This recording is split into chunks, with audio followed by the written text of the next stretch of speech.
प्रकृतर jar इच्छा शक्ति दृढ़ थाए आगे जिते झड़ झंझा आसिले भी हार मानि न थाए तेबे बाधा विघ्न आसिले भी निजर लक्ष्य को केबे भी पछघुंचा दे न थाए और अन्य मानक पई पालड़ी थाए प्रेरणार उत्स। एहिपरि एक विस्मयजनक घटना देखिबाको मिलिछि भटली रे। बरगढ़ जिला भटली ब्लॉक अंतर्गत खरमुंडा ग्राम पंचायत अधीनस्थ तराकना सरकारी उच्च विद्यालय रे पाठ पढ़ुथिबा विश्वमित्रा सुनानी और पायल सुनानी शारीरिक अक्षम झियो तमन्ना सुनानी। पिलाटे दिनरु से शारीरिक अक्षम तथापि पाठ पढ़ारे थिबा तांका आग्रह आज जणे सफल विद्यार्थी भाबे परिचित करबा सह अन्य मानक पई प्रेरणार उत्स रखिछन्ति। निजर आत्मविश्वास तथा कठिन परिश्रम बल रे भटली ब्लॉक रे चलित मैट्रिक परीक्षा रे कृतकार्य होइथिबा समस्त शारीरिक अक्षम परीक्षार्थी मानक मध्यरु सर्वोच्च 120 मार्क बी ए ग्रेड रखी निज पितामाता तथा विद्यालय पई गौरव अर्जन करिसन्ति। से कहिसन्ति तांको पितामाता विद्यालयर शिक्षक शिक्षयित्री तथा बांधवी अंकिता तांकर सफलतारे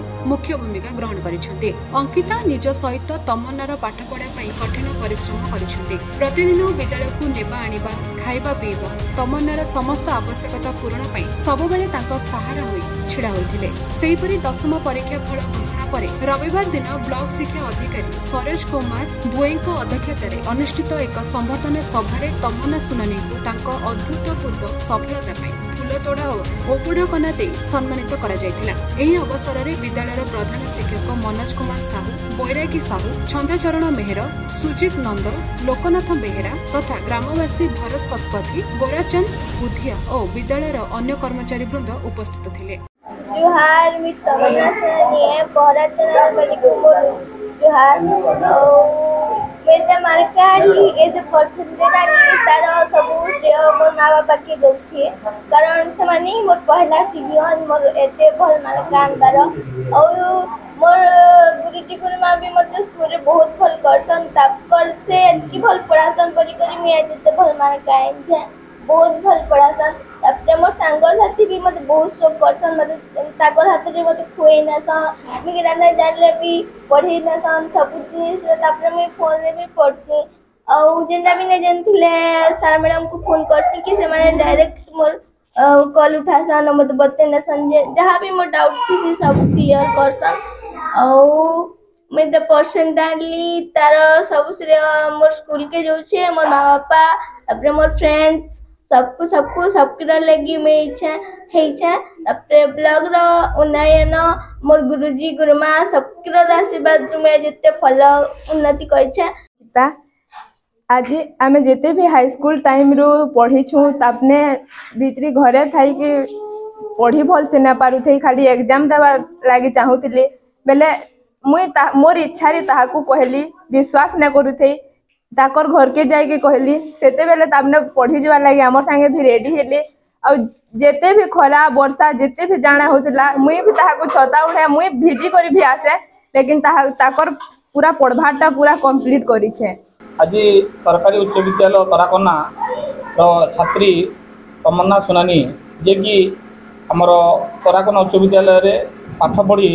दिव्यांग हेले तार दृढ़ इच्छा शक्ति और कठिन परिश्रम बल आज से 70% मार्क रखी चलित मैट्रिक परीक्षा उत्तीर्ण होती निश्चित भाव में आम गर्व और गौरव विषय यहाँ श्रेय निश्चित भाव में यही विद्यालय प्रधान शिक्षक मनोज सार एवं आमर बैरागी सार तथा समस्त शिक्षक शिक्षयित्री एवं परिचालन कमिटी गाँववासी भूमिका रही सहित माँ बापा जे कि आमर छात्री देखारेखा करते एनकरेज करते से फल आज से यही सफलता पाई निश्चित भाव में आम अभिनंदन जनाऊँ और आशा करवा तार उज्जवल भविष्य बढ़िया हो एवं से भविष्य जड़े भल नागरिक बाहर एवं आम ब्लॉगर आम जिलार आम देशर ना रखो। मो मनोज कुमार साहू तराकना उच्च विद्यालय प्रधान शिक्षक आउ बहुत खुशी एवं गर्वित जे आम स्कूल लगातार चतुर्थ थर पर 100% रिजल्ट करी और से भितर समस्त गोटे प्रेरणा उत्स तमन्ना सुनानी। तमन्ना समस्त प्रिय सबू छात्र छात्री मान प्रिय सबू शिक्षक शिक्षयित्री प्रिय एवं तार पढ़ार शैली समस्त को आकृष्ट करी तमन्नार जो प्रचेषा समस्त निश्चित भाव प्रेरणा देव। बहुत खुशी लगुच आउ झीटा CWSN है बोली बहुत दुख लगुला किंतु आज बहुत गर्व लगुच बहुत श्रेय जो तार टीचर माने मैडम माने तार मम्मी मुई मोर परिवार वर्ग आर आज आम बहुत खुश अच्छे बड्डी प्रशासन तरफ जी सार मान बहुत प्रचेषा बहुत आदर तब तार स्कूल तार फ्रेंड सर्किल भी बहुत खुशी पूरा बहुत सदुर थागे हमें ने बापी मोर CWSN छुआ गोटे आखि बढ़वा बोली दुई जन में बहुत बहुत माने परिश्रम कर पछे आम ठिया सब प्रिपेयर हो तोर जान बेल आम पछे ठिया बोलिक आज में एति दूर के पहुँचीचु यहाँ मोर खांदी दुख न से खुशी कांदी तो बहुत खुशी अच्छी बहुत बहुत खुशी अच्छु भटलीरू Rajesh Kumar Mishra report A1 Odisha. Brilliant रेज विशुद्ध नड़िया तेल घन लंबा और पड़ा केशर मूलमंत्र।